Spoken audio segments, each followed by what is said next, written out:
Hey guys, what's up? Son of Chelsea here for 100% Chelsea. Tonight, me and Louis, just me and Louis tonight. Unfortunately, no one else could be on, but it's just us two tonight. And today we're going to be discussing Mourinho and Stoke, just like the title says, just like the header says at the bottom of my screen. Say hello, Louis. Hello guys, you alright? How you all doing tonight? Hopefully well. I know we've got a few opposition fans in the stream tonight, so I'd like to welcome them, and hopefully tonight we're going to discuss and kind of delve into what happened at the weekend and also Stoke. So Louis, what were your reflections on the weekend? My reflections? Oh God. Where to start really? Obviously it was a shock. But every game that we've lost has been this season. I mean,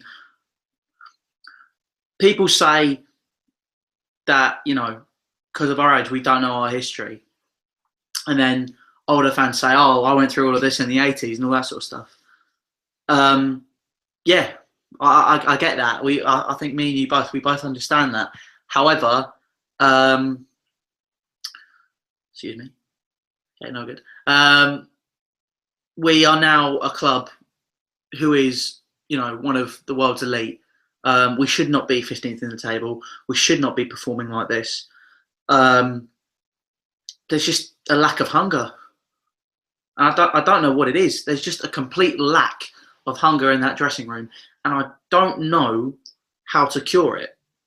Not as in I personally. I don't know. I don't think anybody knows how to cure the issue we have.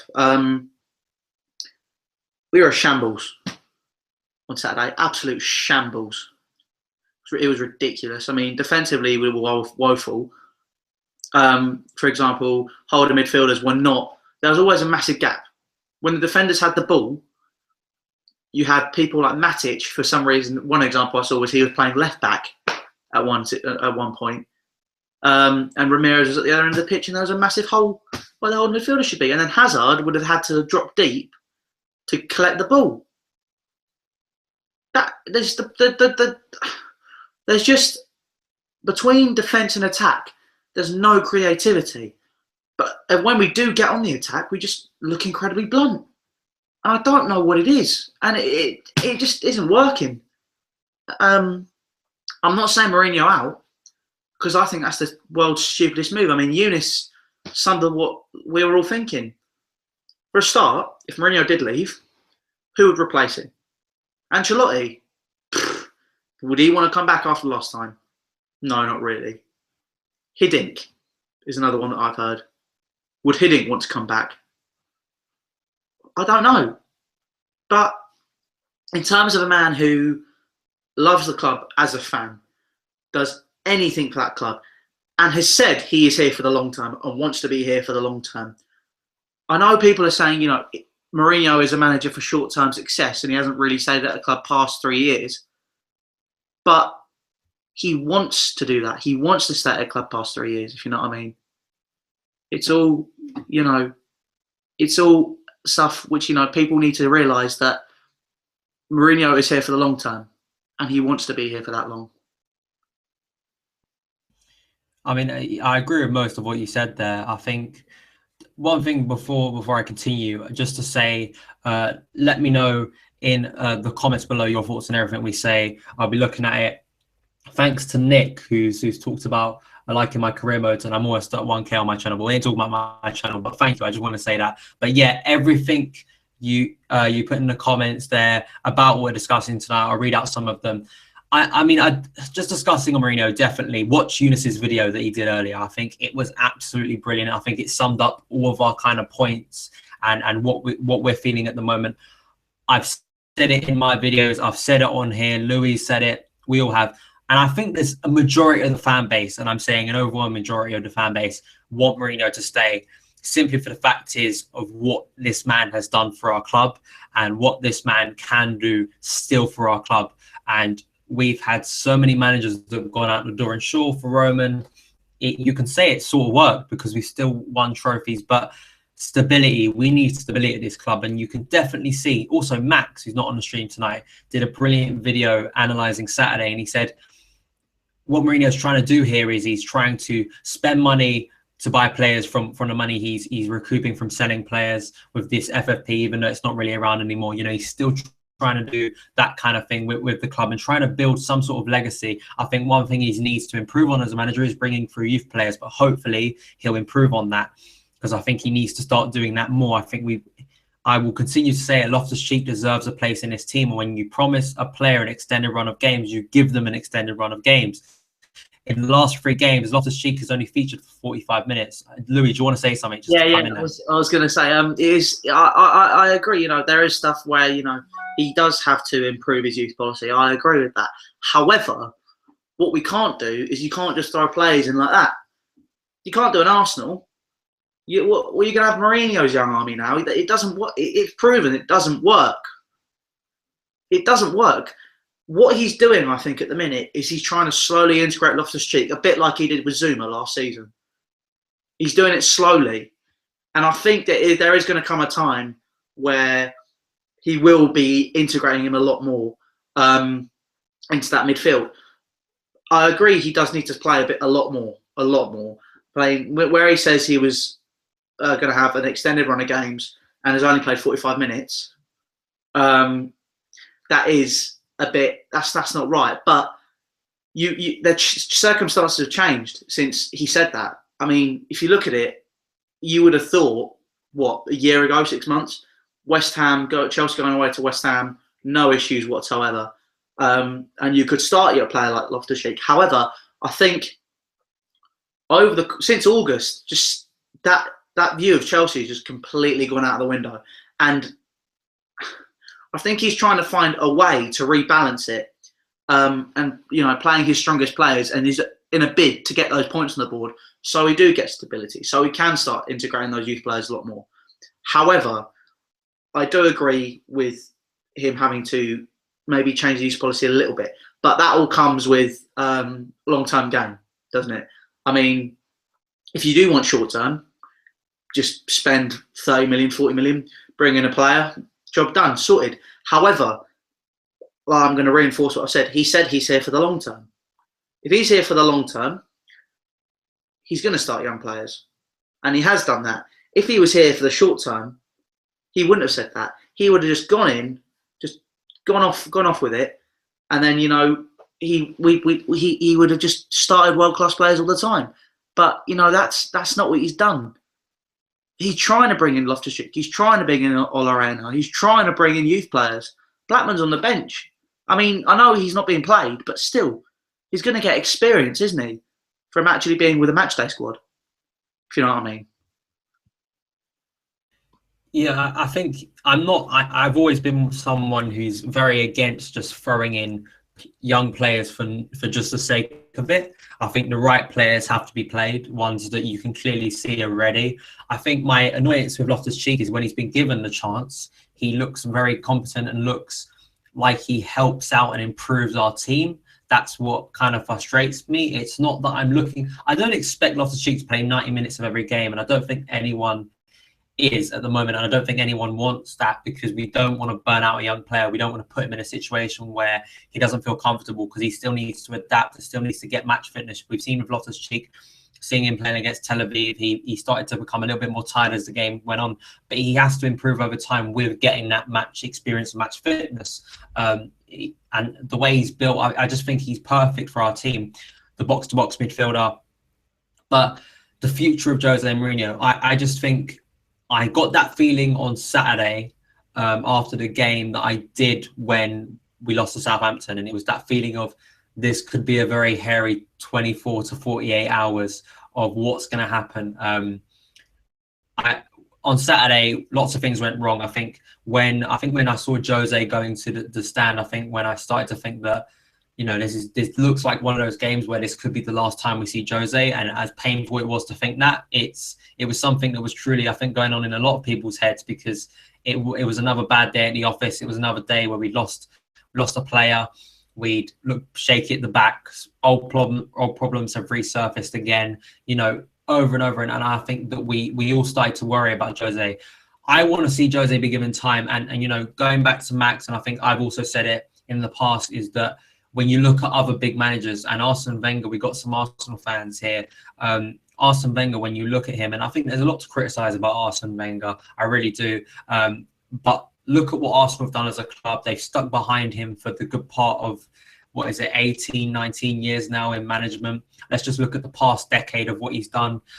What is it, 2 FA Cups, I think it is, in the last kind of decade. Now, for a club of Arsenal size, that's still kind of not, you know, up to the standard of where Arsenal probably should be. But as before people lose their crap about me and start ripping me in the comments, he had financial troubles. He had the whole new stadium coming in.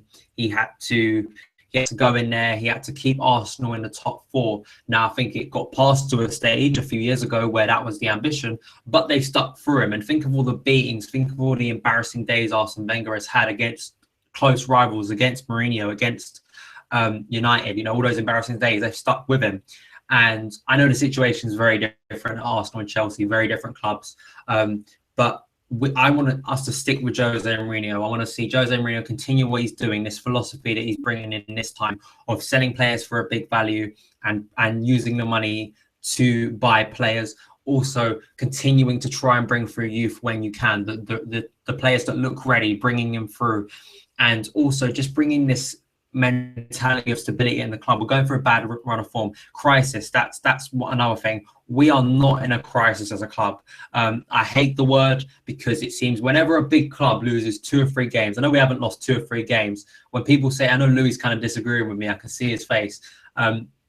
We are going for a terrible run of form, a shambolic run of form. I'll call this start to the season shambolic, but I wouldn't call it a crisis, because a crisis would be where, as Max said in his video, where we're on the edge of bankruptcy, where we're going to lose our stadium, you know, and about to get relegated, you know, and you look at like clubs like Leeds and stuff like that. That's kind of crisis, you know. We're not in that situation, but we are in a bad situation. Don't get me wrong. I'm not for 1 second saying we're in some sort of good situation. I'm going to pass over to Louis as he wants to come back in and argue with me, because I think he thinks this is probably a crisis. If by looking at his face, I think he's about to counter my point. So go ahead, Louis. Okay, just before I count these points, this is going to be happening all evening, guys, because I can't find my headphones. So basically, I'm doing a stupid dance to tell Dan that I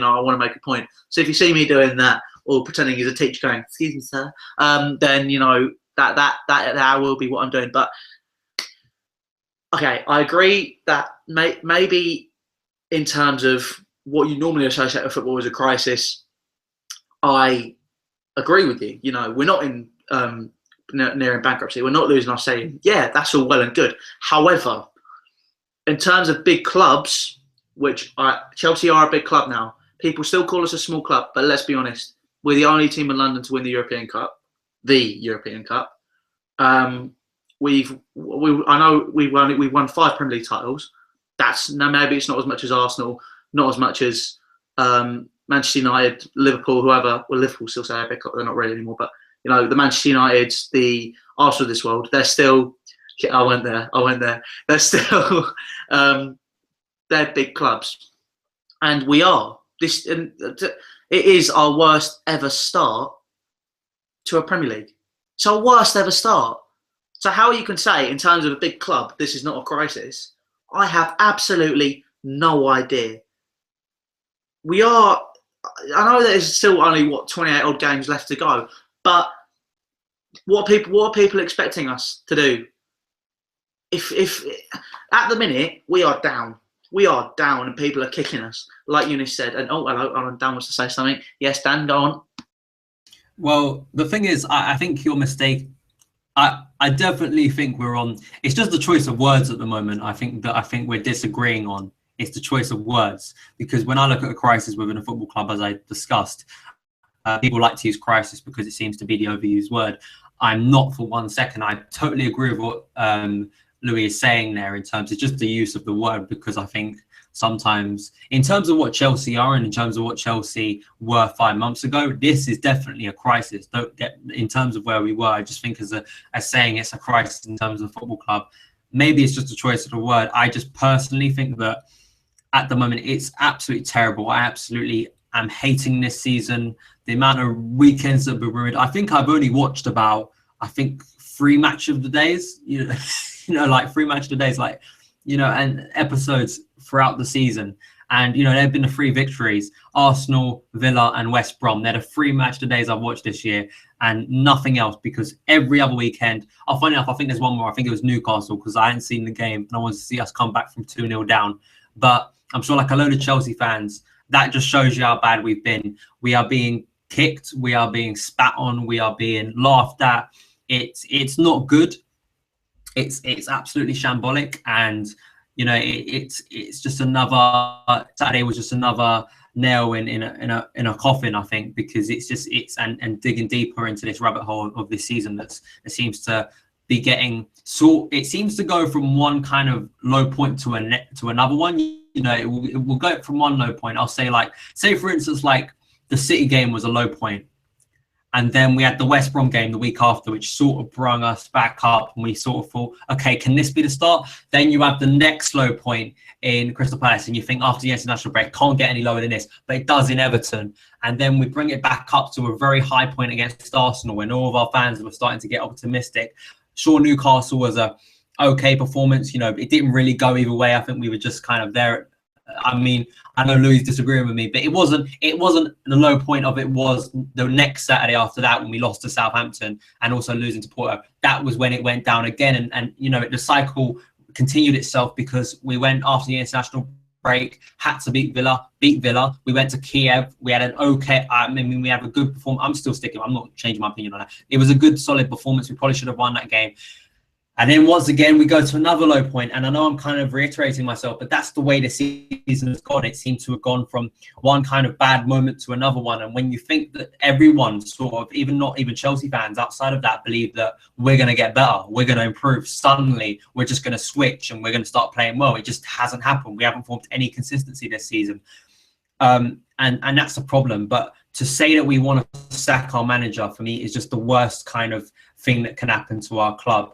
I'm sure Louis agrees with me on this one and what I've just sort of said, about the season. So Louis, you can come back and also talk what I'm kind of countering or talking about what I've just said, and also about Mourinho and why we just shouldn't sack him, in my opinion. I just think it'd be stupid at this point. No, yeah, definitely. It would be stupid. Like I was saying, put it this way, right?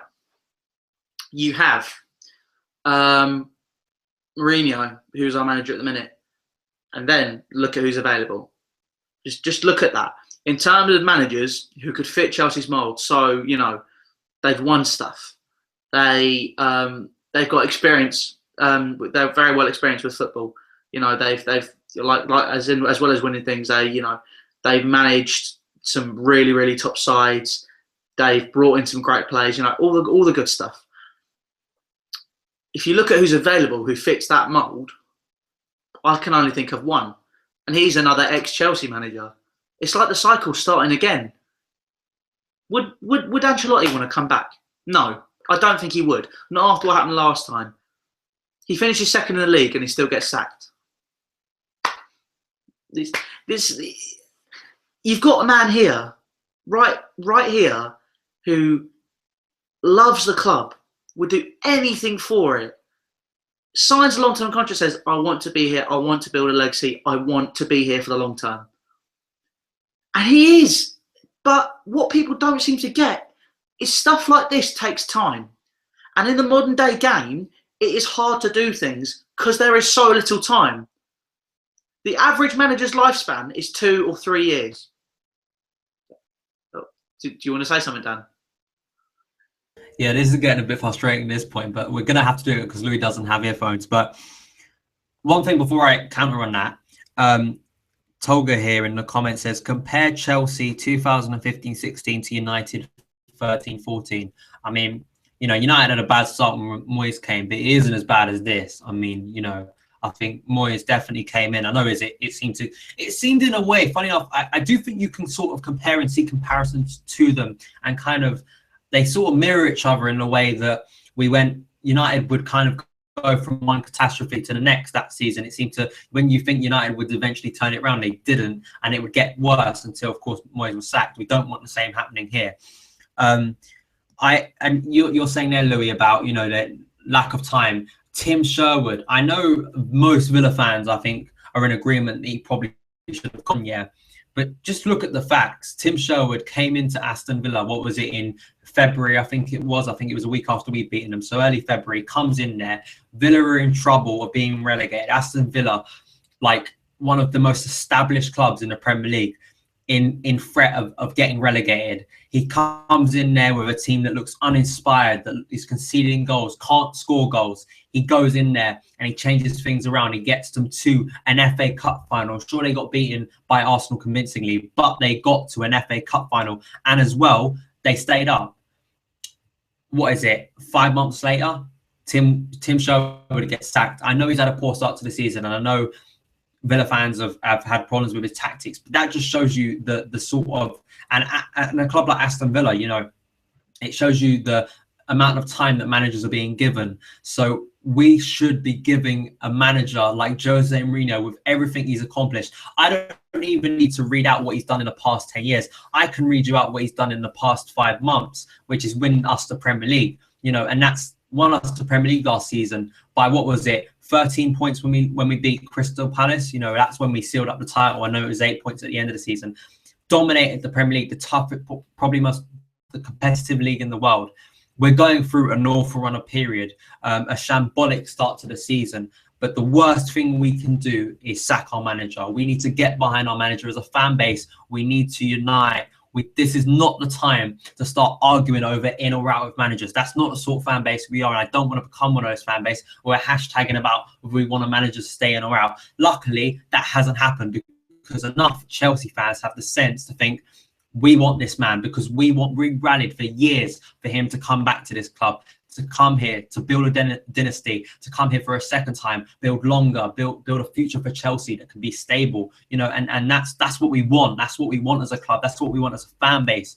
And I do not even, we're still supporting Chelsea. We're still behind them. And as Louis said, if there are people so fickle that like within a couple of weeks, you want a manager sacked. And I'm not talking about, like, I know it's been months now, the start of the season, but I'm talking about, like, start of the season. I saw in August people calling for Jose to be sacked. And if that's like your kind of estimation of football, and like the fact is you change your opinions weekly on the way things are and you go to extreme, and to be honest, how much of a fan really are you? And I'm going to say that because I'm not saying for 1 second that you have no leg to stand on by, and you're not a fan if you're against Jose Mourinho and you don't belong in Chelsea's fan base. That's not what I'm saying at all, because I know there are some people who watch my videos and tweet me.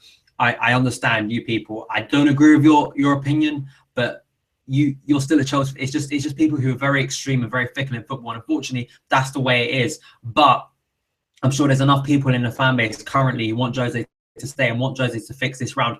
Here's another stat for you. I was sitting there on Saturday night, looked at the league table. I think we're 11 points behind Arsenal, if I remember rightly. Is it 11 points? 11 or 12? Yeah, it's 11 or 12 points. And I'm not saying right here that we are going to go on and win the league. That's not what I'm saying.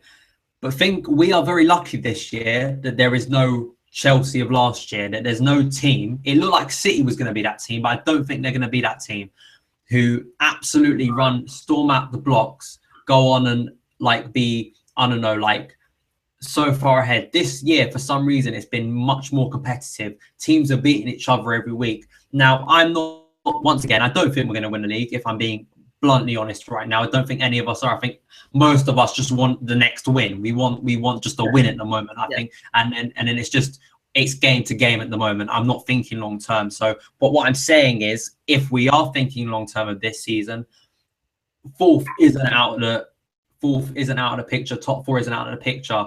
And that's the thing. And there is still a long way to go in this season. Nothing's been won yet. Hopefully, nothing's been lost yet. We're coming on to, in a minute, the game tomorrow night. which is a cup competition that we are still in, that if we win tomorrow, we'll put ourselves in the quarterfinal of that competition. So think about that. So we could be in the quarterfinal of a competition. We're putting ourselves in a position. So I'm trying to think of some positives at the moment, but, you know, Louis, just to sum up, you know, what are your feelings on kind of going forward and what should be done in terms of the rest of the season? And do you think there is no hope for this season?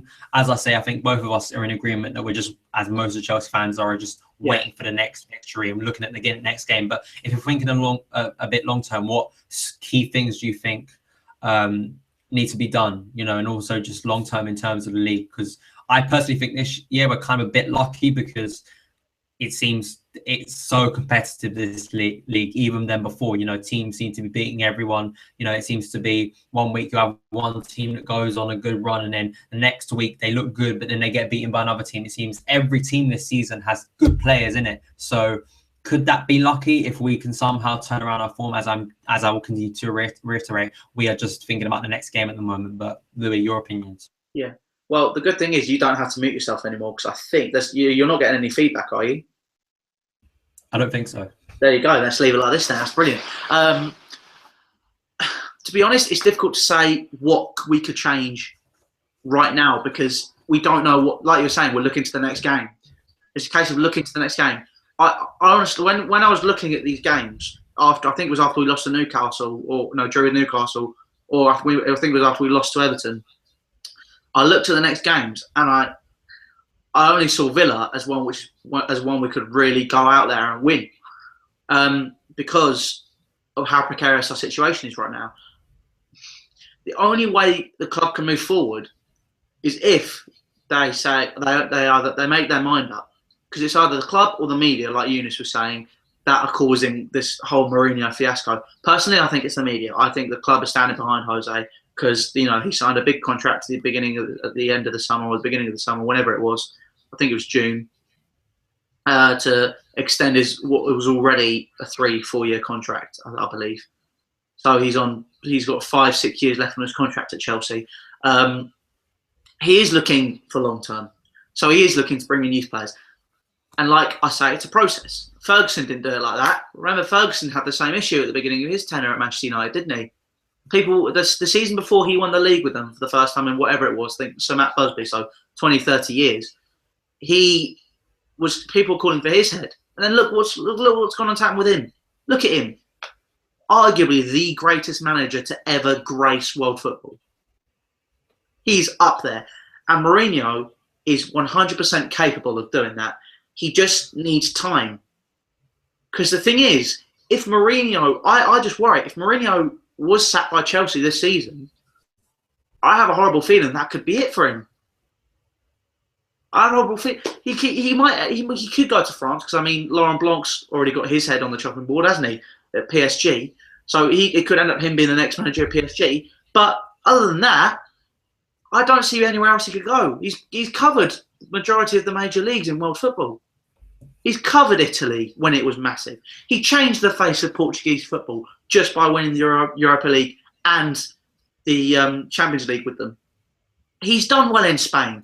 Granted, he didn't get La Decima, but still, he did well in Spain, if you ask me. With what he had, what club he was at, and his demeanour, he did very, very, very well. If you're looking at him as a person, you have to, at the beginning, when he came in to Chelsea, you know, the whole I'm the special one thing, and then when he came back, there was a whole media buzz, media storm, just of positiveness. When he went to Italy, media storm of positiveness. Spain, exactly the same. However, what does tend to happen is, because of the way he is, they start to turn against him, which is an issue. So the whole media train is against Mourinho, if you ask me. I don't hear many people speaking for him. I only hear against. But that might just be because of the places I go and read. I read Telegraph, Guardian, all that sort of stuff. So, I mean, red top tabloids are a waste of time, if you ask me. But when it comes Agreed. to 100% agreed. But you have to look at the situation. The man is here to build a legacy, and the only way he can turn it around is if he is given time and he is given backing. He will turn it around. He definitely will. He just needs the backing of everybody. If you're split in the stands, it's going to affect the players on the pitch. But I don't think Louis, I don't think we've gotten to that stage yet, even though we've had a terrible start to the season. I know, but it's starting to get to that stage. It's starting to get to that stage. I think it flared up during the Southampton game. It started to flare up when I think Willian got taken. It was a little bit of flare up when Willian got taken off because people didn't really understand why Willian was getting taken off. And then when Matic got took off 30 minutes after coming on half time, I think people started to lose their heads about that.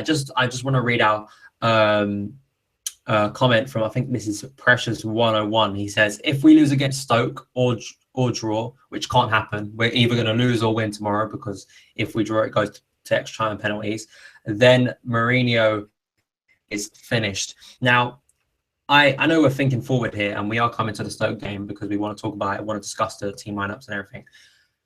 But I think we need to look just briefly, and I can see it coming over the horizon, is the home game against Liverpool. Now, I'm skipping over the Stoke game because I think, of course, he's going to be given tomorrow night, unless anything drastic happens. He'll still be manager tomorrow night. The thing I was thinking, I think it was yesterday, I was thinking about that Liverpool game, because I think he cannot lose that game, because Liverpool at home, from my point of view, is one game that you just cannot afford to lose as Chelsea. We just cannot afford to lose. I don't think, in my opinion, there is a more heated rivalry currently. Maybe people think Tottenham, but in my opinion, currently, when we play Liverpool, there seems to be it feels a lot bigger. It feels a lot more intense, and the rivalry that's kind of been brewing between the two clubs between the last kind of decade since Chelsea and Roman Abramovich come in, And I'm going to be completely honest here. They're probably my most hated club. Don't like Liverpool. And, it would really rub salt into the wounds if we were to lose at home. And I think losing, because it is so painful losing to Liverpool, I think it could be the breaking point. And once again, I'm not saying that if we lose, I want him out. That still wouldn't be the case. But what I'm saying is, I think that it would get to a point where you can't lose to Liverpool at home. I just think it's something that I think as a Chelsea fan, it's something unbearable to think about, and I think that we are at this, especially considering our form at the moment, it's something that just cannot happen. So the players, and I'm saying this to the players, you've got to do something on Saturday, even if it's not like you just have to, even if it's, I'm not saying we want to beat Liverpool and it'd be amazing if we did, but we just cannot lose. It's like, it's I can't even describe in words why we just cannot lose it's horrific to think about at the moment. On Halloween as well, it would just add insult to injury on an absolutely shambolic start to the season. What do you think, Louis? Because it is coming over the horizon, and I think it is an absolutely critical day, I think, in my opinion. I know the media storm has been about the game and talking about that's his last chance, but I just think even if the club are behind him, I think he just has to somehow win or avoid defeat, because I think losing to Liverpool, I just think it could be a breaking point. My stomach, honestly, when you mentioned it, my stomach just tightened, and I've got a big stomach, so if he loses to Liverpool, or if we lose to Liverpool, because if Chelsea loses, it's not just Mourinho, it's the whole team and him, and we have to look at ourselves. If we're looking at ourselves, we need to. If you're looking at the club right now, we need to start generating more noise in the stands. That's a given, if you ask me. That's a given. That's one thing. But that's us sorted. We need to deal with that. Put that to one side. Now we just look at the team. If we lose to Liverpool, Mourinho will lose his job, I reckon. He will. Because even though I'm saying the club have said they're behind him, there has been instances where the club say they're behind a manager and then a month, 2 months later, he's gone.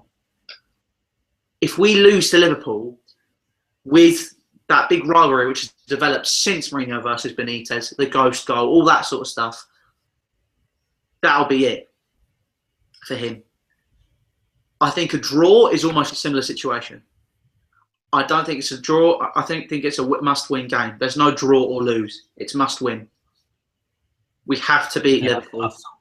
I sort of agree with that because you see Brendan Rodgers, I know it's a different situation, but he drew to Everton and still lost his job. So, yeah, I do agree with you. I think it's one of those games where, I think it would have been, I'm not saying interesting, but, I don't think like the Arsenal game was to this kind of extent because I think a lot has happened since the Arsenal game. And as we've discussed tonight, it's just there is going to be more content coming on the channel discussing the game. It's just something I had to bring up because I think it is on the horizon and it is an absolutely massive game. There has been times this season where, I will look back at that Arsenal game. I will look at that Aston Villa game where I think it was almost we just had to win. And since then, of course, after both of those games, we dropped back to form. So we shouldn't be having to get to stages where players are critical games. But this is another one of those. And, I think at the moment it's teetering because I think any other defeat, I just think it will. I'm worried about his job if he loses tomorrow. And I know that may seem ridiculous, but that's the way it is at the moment. The way, and it's just, and I don't think I'm out of order for saying that because I think just look at the history of Chelsea. Just look at the way managers have gone and the way things are at the moment. And, the media pressure. And the fact is, Chelsea, I looked at my phone today and the alert came up about Mourinho getting a fine from the FA. And I just thought, is any news on my phone ever going to pop up saying something good? Because all I'm looking at my phone, all we're covering on Let's Talk Chelsea, which is what I do on a Thursday, all we're covering on here, with the exception of sometimes, it's mostly negative this season, and it's really depressing. And especially considering the drop of what happened that day in May when we lifted the trophy against Sunderland, to this, it's just horrible. But we're going to move on to our second topic of the night. That big kind of discussion about Mourinho. Once again, in the comments, let me know your thoughts. Also, tweet using the hashtag 100%Chelsea and all your thoughts on Jose Mourinho, the Liverpool game, all of that, because it is such a big discussion and it is a massive game. But of course, we have a game before that, which is tomorrow night away at Stoke in the Capital One Cup. Me and Louis are both going to be there. I'll be doing the fan cams after the game. So if you're at the game, come and meet me after the game for a fan cam. Hopefully, we won't be doing any rants because I really don't want to do that on a cold night in Stoke. I just want a nice, comfortable win. But I mean, I'm sounding a bit deluded at this point if I'm asking for a comfortable. If it's a cold night in Stoke, that means everything's going to be all right. If it's cold and rainy, then we've got to start worrying. Yeah, we've got to start worrying. So I mean, in truth, we're just looking at each game as it comes, and Stoke away, it's always I just think it's always a tough game. It's one of the toughest games. The funny thing about it, though, and I really don't know why I'm bringing this up, because as we know with most teams, you look at just Newcastle, lose to Sheffield Wednesday in the Cup, and then suddenly they're Brazil on the Saturday against Chelsea. So I don't know why I'm bringing this up, but Stoke actually haven't been that good this season, which is surprising because you look at all the players they've got in that team, Shaqiri, and I know Louis' face. He's not looking. Trust me, man. I know what's going to happen tomorrow. I know that Stoke will turn up tomorrow.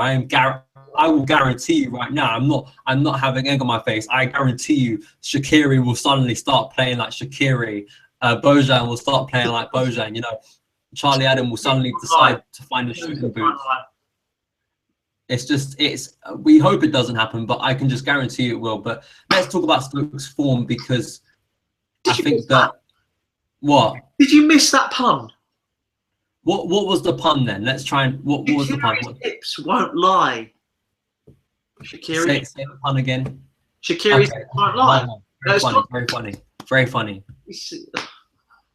Give this guy a cookie. Anyway, basically, moving on from that, I'm trying to do some serious analysis here, and you're cracking jokes. It's not. I'm not a very serious person. I thought we established that. Okay, we've established that on the months of 100% Chelsea. Not very serious, but you know that you look very serious after the Southampton game, mate. Yeah, you're all chat. Shut up. Okay, basically, Stoke, have really sort of been very inconsistent with their form. You know, they've had a good run of form recently, but then they lost Watford at home. I mean, that was a surprising result as any, I think, in the weekend. I was so shocked when I saw them losing 2-0. Had Shawcross back from injury. I know he just came back. So looking at the game, I think knowing Chelsea's form, at the moment, I think anyone can give us a game. What are your feelings going to Stoke? Because we know it's always a tough ground. With the exception of maybe one or two times Chelsea have gone up there, it always seems to be difficult. Last year it was 2-0, but we had to work for that 2-0. In the past, I think we've lost there once or twice, if I remember rightly. So before last season, I think we lost both games at Stoke. In the Premier League over the previous 2 seasons. I think we lost. There was one we were 2-0 up and we lost 4-2. That was the season before last. Yeah, I think I do remember. Funny enough, I think we've only lost there once, if I remember rightly. I think the season before when Benitez was manager, I think we actually went up to Stoke and beat him quite convincingly because I remember Hazard scoring a worldie. I think we won about. No, trust me, I think we won about 4-0 at Stoke. And then the season after that, I remember losing 3-2 to Stoke. I remember them beating us 3-2. We were 2-0 up and it was either 3-2. I think we were I think they scored first or we scored first, but they scored in the last minute. I remember that. So, of course, we were on loss. So what are your feelings going into tomorrow's game, bearing in mind the opposition, bearing in mind where they're playing, the kind of the history of playing at Stoke? It's known to be a very tough match, a midweek game. Basically, in England, we're basically in winter now, in my opinion, So what are your opinions going into the game? Bearing in mind that we are playing rubbish at the minute, bearing in mind it's a cup game, so anything can happen in a cup game, whether it's FA Cup, League Cup, Copa del Rey, whatever. Anything can happen. Chelsea now on a Liga club. Oh, shut up. Basically, you don't know what could happen. And it's going to be difficult to go into this game and know what result you'll get. At the minute, it'll be the same. If it was a Premier League game, I'd be in the same situation, wondering what the hell's going to happen. I will be honest, I'm not confident. I'm not confident going to Stoke. I have a horrible feeling that something terrible is going to happen tomorrow. But I'm a pessimist. I think we can get a result. Normally, I'll be saying, let's start the youth in a game like this. But right now, I think that we need to start our strongest team because we need a lift. However, my strongest team and Mourinho's strongest team will be remarkably different. For example, he would start Fabregas. Right now, I would not start Fabregas. The guy is too slow. He's not doing his job when it comes to distribution. He just doesn't look the package like he did against Burnley at the beginning of last season, and that Leicester and all that. You're grinning. What are you smiling about? No, just it's just about Fabregas. Just how bad he's been this season.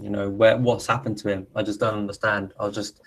You making me smile about what he was doing last season, but nostalgia. Because it feels like such a long time ago.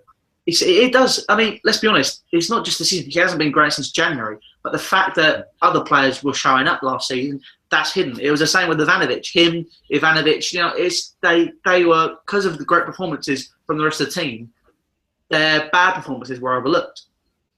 So, people were saying, oh, what's happened to Fabregas? He's not like he used to be. People going, oh, don't worry, it's fine. Because it was. But now, it's not. I think we needed to strengthen with another player like Fabregas, but who is quicker. I mean, in the number 10 position, he's been all right because he doesn't get caught out as much. But I would not start him in a Chelsea team at the minute. But what worries me is the fact that his name, because he's called Fabregas, he is starting because of what he has done in the past.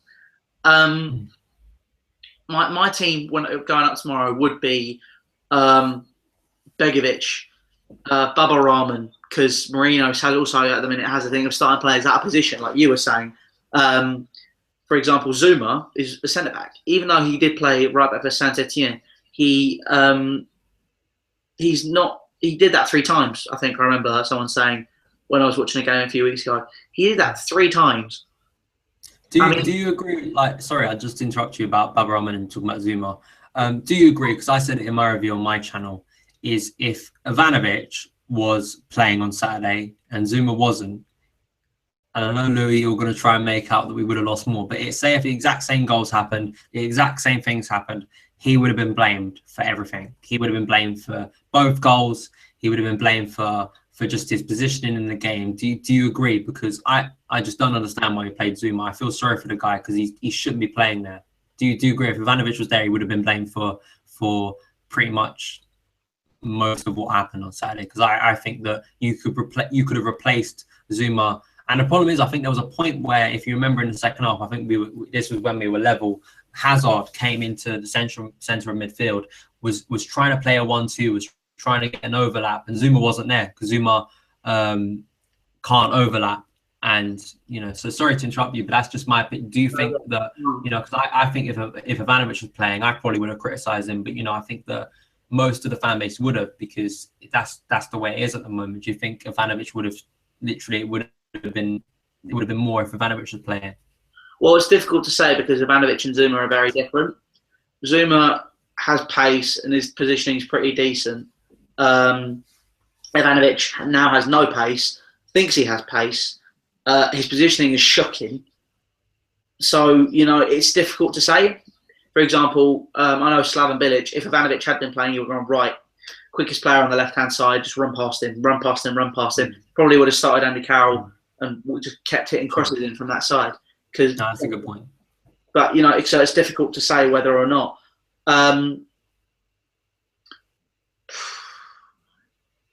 If Ivanovic had done what Zouma did, even though they didn't score, this sticks in my mind though, even though they didn't score, when Zouma tried to flick it on, back over sort of where you lift your leg up, and just from the outside of his boot, just flick it back forward, and he missed it, and Lanzini ran through and nearly scored.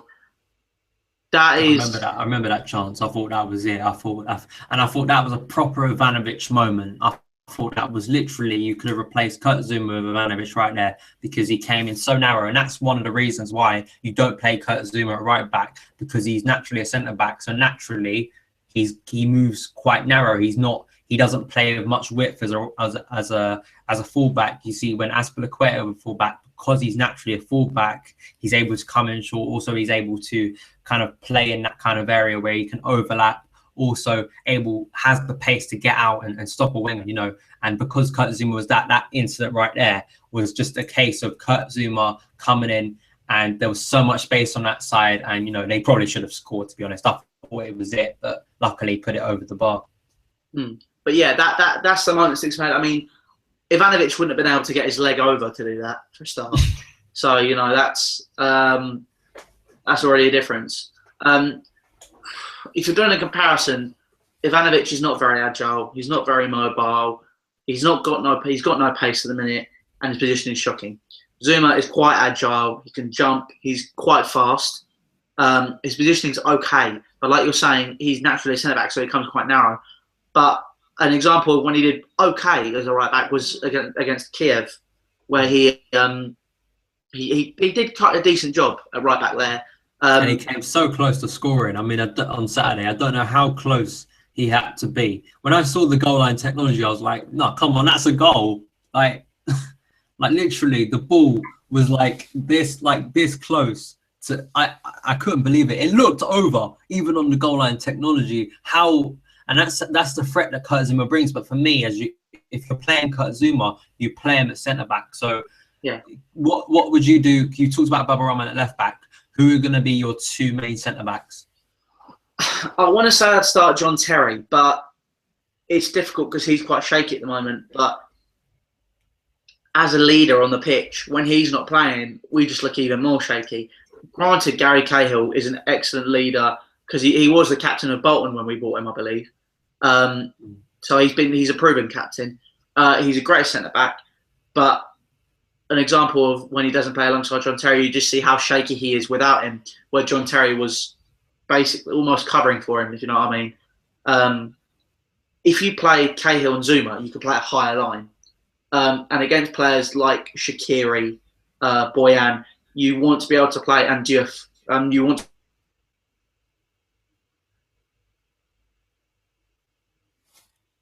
I don't know if Louis has cut out.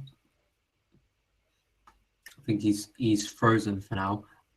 I think he has frozen. Let me know in the comments if he has frozen, but he may actually still be talking.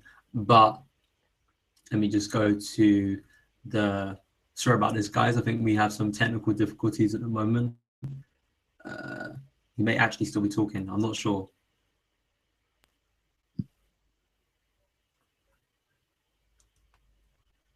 Hello, you still there? You all right? Yeah. We're good? Cool. So, Louis, you back on? Yeah, I'm back on. Can you... Sorry, guys. We were just... Sorry, Louis. I saw you frozen. I didn't know if we had some problems, but now he's back on. Right, so did you hear me say the part about the high line?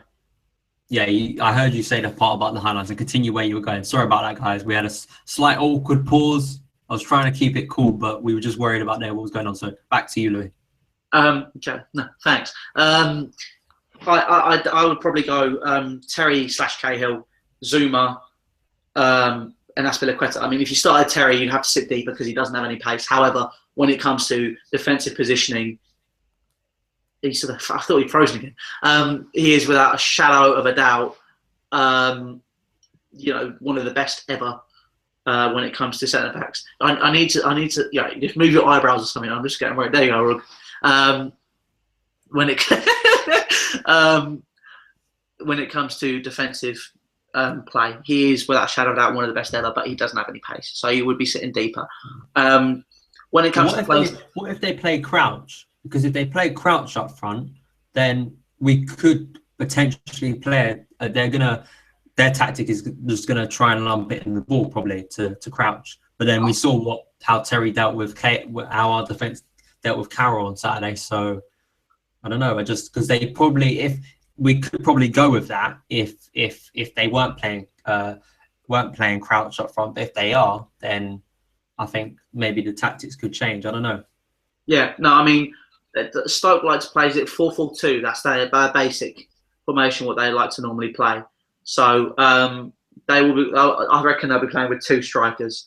So basically, as it stands, I personally think if you play a high line, you deal with the pace that's in that team, and then Zouma and Cahill can deal with crouch. It's not,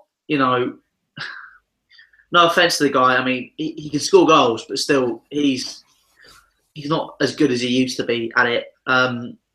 He's a lot slower. His positioning is not as good as it. Well, it's actually better. But You said that about Andy Carroll before. I know for a fact you said that before about Andy Carroll on Friday before the game. So I'm going to stop you before the same thing. No, I'm actually stopping you before the same thing happens tomorrow night because I don't want you. You've already said that you know what's going to happen at Stoke. You've already said that you know it's going to be difficult. Either way, you've already. I haven't said we're going to lose. I said I know it's going to be a difficult game. I haven't told you my team selection and score prediction yet. So yeah, I haven't even finished mine yet. So shut up and let me finish. Thank you. God, kids these days. You'd have, I reckon. I want to start Loftus-Cheek in that game. I'm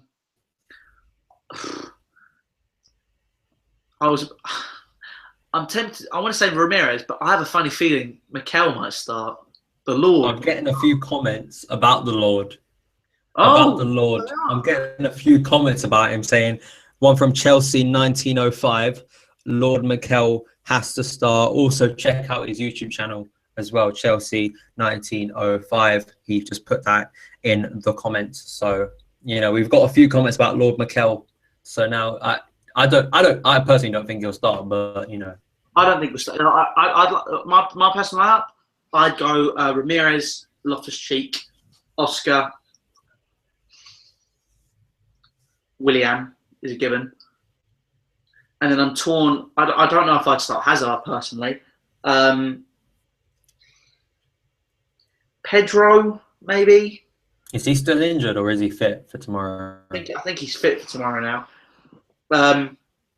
Or what you could do is you could play Willian on the left, play Remy out wide on the right, and have Costa up top, or Falcao. I mean, I'd pretty much go with basically the exact same team. I was thinking, Matic is banned, so he ain't playing, and to be honest, didn't have a good game. So even if he wasn't banned, I probably wouldn't play him. So I'd probably play Ramirez. Probably been a very consistent player recently for us. Loftus-Cheek for me has to come back into it. He has to be given that time. He played against Walsall. We should be making it, even if he's not playing Premier League games, which I think he should be playing more. It should be like a rule from Jose. I think I was saying this back in like June or whatever after the season ended. It should be a rule now that Chelsea should make it and Mourinho should make it his mission to play Loftus-Cheek in these League Cup games. I know the circumstances have changed. It's not just a simple League Cup game and we're top of the table and this is just another game. But I think Loftus-Cheek definitely can help us tomorrow with his enthusiasm, with his box-to-box kind of mentality. If we play him deeper, don't play him in a number 10 position, because last time played Fabregas and he had to move forward, which, as you said, Louis, after I interviewed you after the Villa win, it didn't really suit him. And I agree. I think he's got to play deeper tomorrow with Ramirez, and I think that can really work. I'd personally still play Costa up front. I think as we're going with our best team, and I know probably some people think, why not change it? Costa looked really good against Aston Villa. Didn't really have much service on Saturday, so I think he had one chance and he skied it. But it's very hard for him when he's not getting any service, and there was barely any sort of cohesive attacks on Saturday. So I personally still play Diego up front. That's probably the only thing I'd change about your team. But other than that, I think I completely agree with you, because I dread to think what the team is actually going to be, because we're both sitting here and we're saying this is going to be the team, but there's a big part of me, an hour before kickoff, 6:45 tomorrow, we look at that team sheet. Zouma's at right back. Loftus-Cheek's nowhere to be found. Fabregas is somewhere within that team, and we've seen it too often this season. Only once this season I've been happy with a team selection, and that was Aston Villa. That's the only time this season I've been fully happy with a team selection. I think it's the fact that the fans want to see Loftus-Cheek play, which is why we were happy with that team selection, because he was starting. I think that's the. It was also the fact that Baba Rahman came in. Also, I was happy because Baba Rahman came in. Right. Also, the fact that Willian was playing, Pedro was playing. Maybe the other thing also is Oscar. For some reason, I think Oscar's got to come back into the side. I don't know what Oscar's done wrong. Got to give him more time, because I actually think I'm going to say this right now. I was talking yesterday to someone about this. Oscar for me is one of the most underrated players at Chelsea, and I know people go, "What does he do? What does he do for Chelsea?" Well, when he's barely getting given a chance on the pitch, then what is he supposed to do? What's he supposed to do from the bench? People underrate Oscar so much at our club. It so frustrates me, and he should be given more chances in the team. And when he has been given a chance this season, he went on a good little run, but once again taken out of the team. So how is he supposed to build any consistency from that? This is the one season where he hasn't had internationals. To kind of he had a rest this summer, so we should be maximising his potential this season. And I don't understand. I know he had that injury, which probably set him back a few steps, took him back. But I think he should be playing more. That's just something I want to say, Louis, because I think he is, in my opinion, I know he has poor games. I know he's faded in seasons before, and I can truly understand why people like myself have had criticism of Oscar. It frustrates me why Oscar is so underrated and gets so much abuse from our fan base. When you look at players like Fabregas, who has only had one or two sparks of good form this season, and when you've got an alternative in Oscar there, who's had a few good games this season, looked good against Swansea, looked good against Arsenal, has looked good several times this season, but hasn't featured in the team, it kind of frustrates me in a way. Yeah, I agree. I think Oscar is, I wouldn't say very underrated, but I would say he is an underrated player at Chelsea. Some people are saying that Oscar's still injured. I don't know if he is. I'll check if he actually still is. I think he's fit because he played against Cahill. He did, didn't he? Yeah. Well, in terms of selection, I've seen a lot of people say 4-3-3 would be an. I agree. I think we have to try something new. 4-2-3-1 just doesn't work for us anymore. Because we don't have two holding midfielders. We don't. We do, but we don't start one of them half the time because he's too young. In quotations, he's and the other one is he's got three. Is it one match ban? Matt has got, so he'll be back against. Yes, he'll be back for Liverpool. Yeah, so he'll be back for Liverpool. So basically, as it stands right now, I think 4-3-3 would be the best formation for Chelsea to go for. And have Oscar at the tip of that. I'd have two holders. I'd have Loftus-Cheek, Ramirez, and I'd have Oscar at the tip of that. Then I'd have, two wingers. Pedro as a winger, 4-3-3. That's a system he worked with at Barcelona. So he knows that a lot better than the system he's currently working with. I know it sounds stupid, but a change of formation could do a lot, even for the players.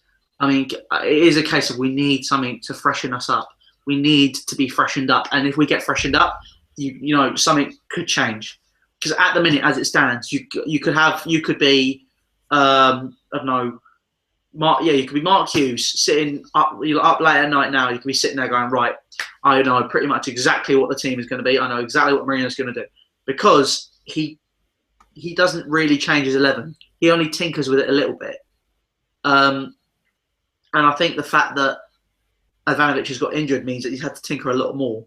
And that's only done better for us. So basically, you'd have...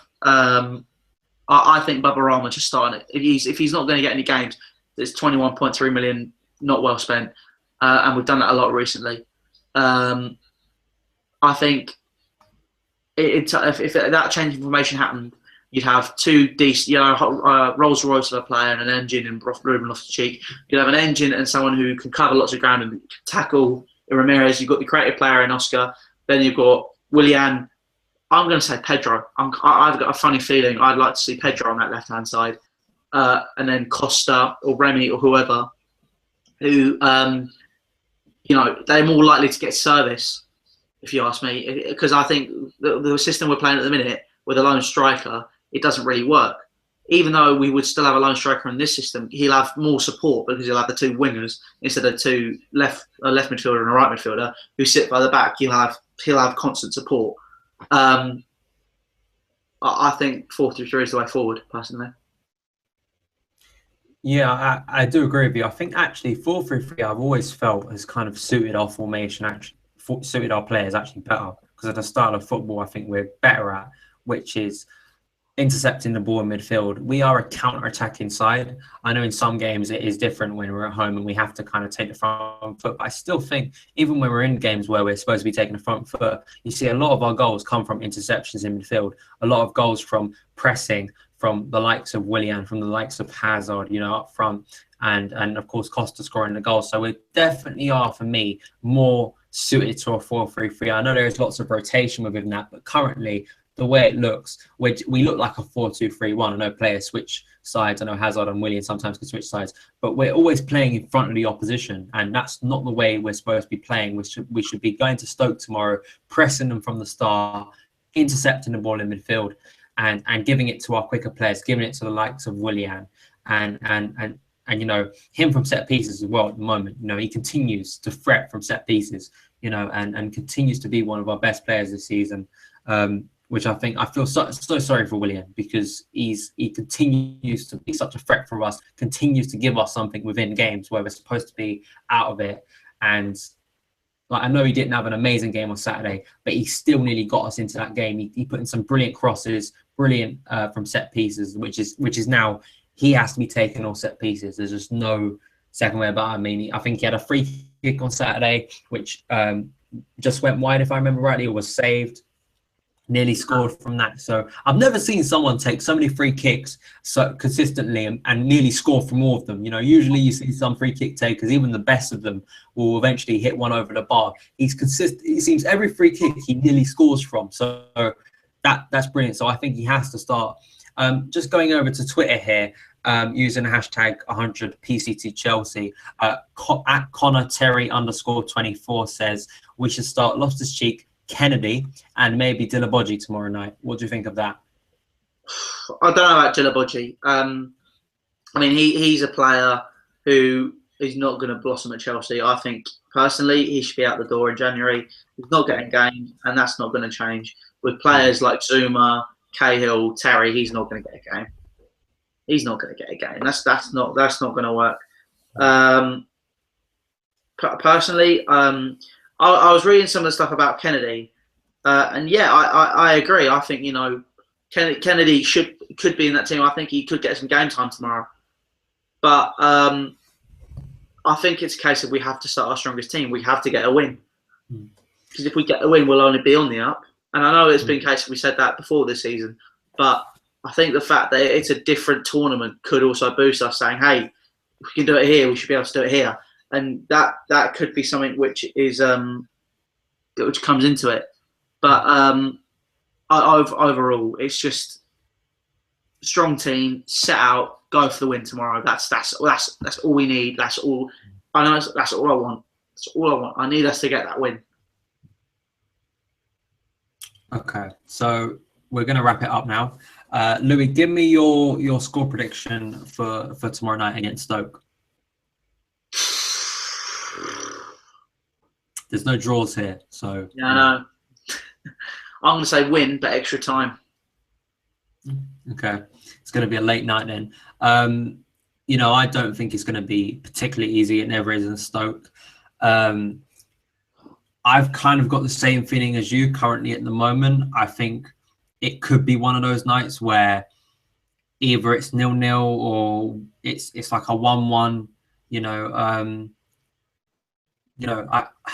the dream world, I think it's us to go in there and win comfortably 2-0. But I think that's what I'm thinking at the moment. But I know it's so stupid at the moment. So, I actually will agree with Louis there. I think it could go not all the way to penalties. I think we could win in extra time. Hopefully, I'll probably just go in front of that. I'll say 2-1 Chelsea, in 90 minutes or extra time. I'll go 2-1 Chelsea before penalties. I'll say that. So anywhere within 120 minutes, So hopefully I'll be at, as I said earlier, me and Louis are going up to the game. Going to be going up to the Britannia for the first time, so looking forward to it. And away there with Chelsea, I'm sure the atmosphere, considering all the form, is still going to be brilliant. Chelsea fans away from home, for me, are second to none.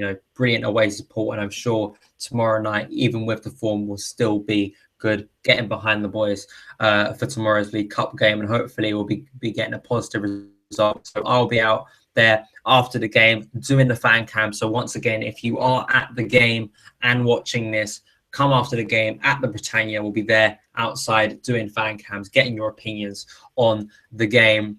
And thank you guys so much. And also, we will let you know on Twitter tomorrow. But for tomorrow night, there should also be a Snapchat account set up for us, so you can follow me and Dan, who are going to be going together and holding hands, going to the Britannia. Not really. Don't start that, man. Don't start that. I got to wrap this up basically. Thank you guys so much for watching.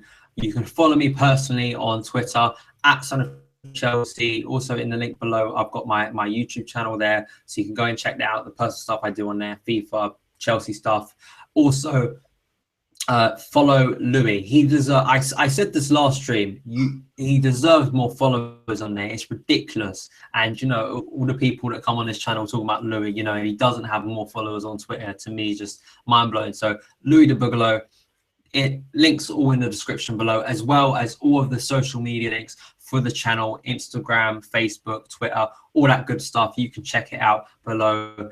And the content will be up after the Stoke game. Thank you guys for watching, and Louis, you can sign off. See you later, guys. Take care. Hope to see some of you at the ground tomorrow. I'll be with Dan when he's doing the fan cams. Just pop over and say hello to us. Okay. See you guys, and thanks for the Arsenal fans watching. Hopefully. We're not even playing Arsenal. Why? Why are you bringing up Arsenal fans? No, I want to thank them because for the 5 tweets a day I get. Thank you so much for the tweets. We're enemies, mate. You know that, right? I know, but I love making their day.